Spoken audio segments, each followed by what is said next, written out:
నమస్తే అండి. నమస్తే సార్. మీ పేరు? స్వప్న. మీ ర్యాంక్ ఎంతండి? Kadapa district first rank. Kadapa district first rank. SA English. Okay. ఏ category? OC sir. Open category. Open category. Okay. డిఎస్సిలో భారీగా అవకతవకలు జరిగాయని, అవినీతి జరిగిందని, అసలు అర్హత లేని అభ్యర్థులకి ఉద్యోగ అవకాశాలు వచ్చాయంటూ కూటమి ప్రభుత్వం మీద ఇప్పుడు వైకాపా నేతలు బురద జల్లేటువంటి ప్రయత్నం చేస్తున్నారు, విష ప్రచారం చేస్తున్నారు. ఏంటి మీకు ఎలా జాబ్ వచ్చింది? సార్ ఎలా అంటే ప్రతి ఒక్కరి వెనక ఎంత కష్టం ఉంటుందో అది మేము మాటల్లో చెప్పలేం సార్. అది చాలా బాధగా ఉంటుంది అసలు మాకు ఆ మాటలు వింటుంటే. ఎన్ని సంవత్సరాల కష్టాన్ని జస్ట్ అలా ఆరోపణలు చేసేస్తారా?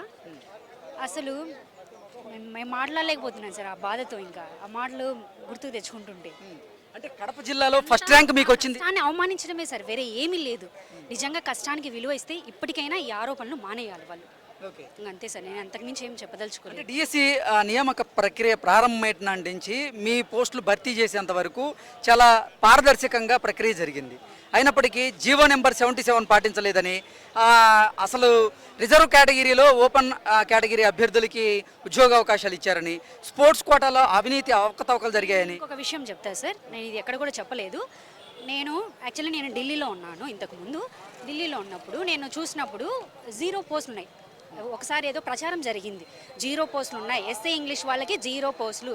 కానీ నా కోరిక సాధించాలి, ఎట్లయినా సరే గవర్నమెంట్ జాబ్ సాధించాలి. అయినా సరే ఓకే 0 ఉంది కదా, పక్క జిల్లాలో రాస్తే బాగా మెరిట్ వచ్చిన వాళ్ళకి అక్కడైనా వస్తుంది అని నేను విన్నాను. మామూలుగా ఇప్పుడు తెలిసింది నాకు కూడా. సో ఫస్ట్ ర్యాంక్ మనం తెచ్చుకున్నప్పుడు వాళ్ళైనా ఇస్తారు, పక్క డిస్టిక్లో అయినా సరే ఇస్తారు. సో ఆ విధంగా నేను 0 పోస్ట్ ఉన్నప్పుడు ప్రిపరేషన్ మొదలుపెట్టాను. తర్వాత కొద్ది రోజులకి ఇంకొక ప్రచారం వచ్చింది, ఏదో 8,000 పోస్టులు ఏదో వచ్చాయని ఒక ప్రచారం జరిగింది. ఓకే కొంచెం బెటరేలే, 0 అంటే అట్లీస్ట్ 8,000 ఏదో ఉన్నాయి అనుకున్నాను. పోనీ 1 or 2, 3 ఎన్ని కానివ్వండి, నో ప్రాబ్లం అనుకున్నాను. తర్వాత కొద్ది రోజులకి కూటమి ప్రభుత్వం వచ్చినాక ఇంకా మంచి అవకాశం వచ్చింది, 16,000 పోస్టులు. మేము ఊహించాలి, నేను స్టార్ట్ చేసింది ఇప్పుడు 0 ఉండి పక్క డిస్టిక్లో అయినా సరే తెచ్చుకోవాలి అన్న సంకల్పంతో నేను స్టార్ట్ చేశాను.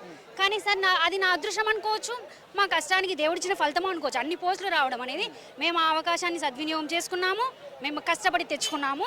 ఇలా ఈ ఆరోపణలన్నీ కూడా మా కష్టాన్ని అవమానించడమే సార్.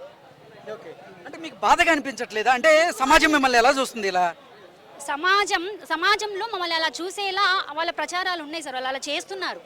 యాక్చువల్లీ మేము వాటిని ఖండిస్తున్నాం, తీవ్రంగా ఖండిస్తున్నాం. మా కష్టం అనేది చాలా వెలకట్టలేనిది. ఒక్కొక్కరి కష్టం వాళ్ళ ఎన్నో కథలు ఉన్నాయి సార్. ఎంతో సాక్రిఫైస్ చేయాలి, బయటికి కనిపించేంత కాదు.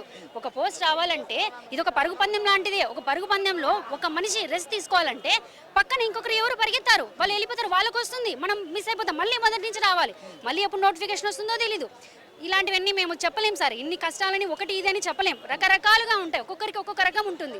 సొసైటీ నుంచి ఉంటుంది, రిలేటివ్స్ నుంచి ఉంటుంది, ఎన్నో రకాలు ఉంటాయి. అవన్నీ దాటుకునే కదా ఇంత దూరం వచ్చింది.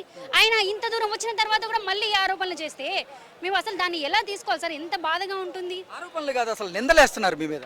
నిందలు వేస్తున్నారు సార్, అలా వేయకూడదని మేము ఇప్పటికైనా చెప్పేది అదే. నిజంగా వాళ్ళ కష్టం విలువ తెలిస్తే ఇప్పటికైనా ఆరోపణలు ఆపండి. నిజంగా ఒకవేళ మీ దగ్గర సాక్ష్యాధారాలు ఉంటే చూపించండి, మేము కూడా నిజంగా మేము ఒక ఉపాధ్యాయులుగా నేను కూడా సపోర్ట్ చేస్తాను. ఒకవేళ నిజంగా వాళ్ళు చూపించగలిగితే, ఆధారాలు చూపించగలిగితే.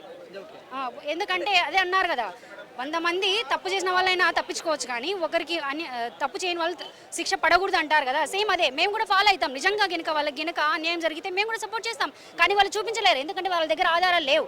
కేవలం ఇలా ఏదో నిప్పు లేనిదే పొగరాదు అంటారు కదా. సో అలా క్రియేట్ చేసి దాన్ని అలా చేయాలని చూపిస్తున్నారు తప్పించే ఒక్క ఆధారము లేదు. చాలా ట్రాన్స్పరెన్సీతో ఈ డిఎస్సీ అనేది నిర్వహించడం జరిగింది సార్. ఓకే, అంటే వైఎస్ఆర్ కాంగ్రెస్ పార్టీ మీ మీద బురద జల్లేటువంటి ప్రయత్నంలో చేస్తూనే వైఎస్ఆర్ కాంగ్రెస్ పార్టీ చేస్తుందా, ఇంకెవరైనా చేస్తున్నారో అదంతా మాకు తెలియదు, అనవసరం కూడా సార్.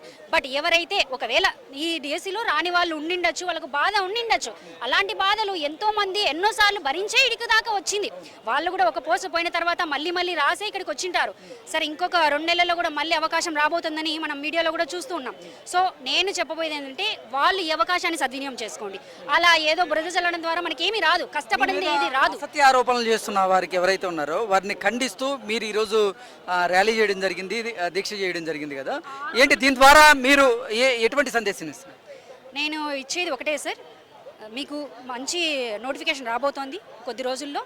సో ఏవైతే ఈ మనకి వ్యర్థం పనులు ఇవన్నీ కూడా వాళ్ళు నిరాహార దీక్షలు చేయడం, ఎందుకంటే ప్రయోజనం లేని పనులు, వాళ్ళకి టైం వేస్ట్ అవుతుంది. ఎందుకంటే టైం యొక్క వాల్యూ మాకు తెలుసు. ఆ టైం వేస్ట్ చేసుకోకుండా ఇప్పుడైనా ప్రిపరేషన్ మొదలు పెడితే అట్లీస్ట్ నెక్స్ట్ వచ్చే నోటిఫికేషన్కి ఖచ్చితంగా వాళ్ళు సాధిస్తారు. అనవసరమైన వాళ్ళ మాటలు నమ్మి వాళ్ళు ప్రలోభాలకి గురి కావద్దని నేను వాళ్ళకి సలహా ఇస్తున్నాను sir. Thank you. Thank you sir.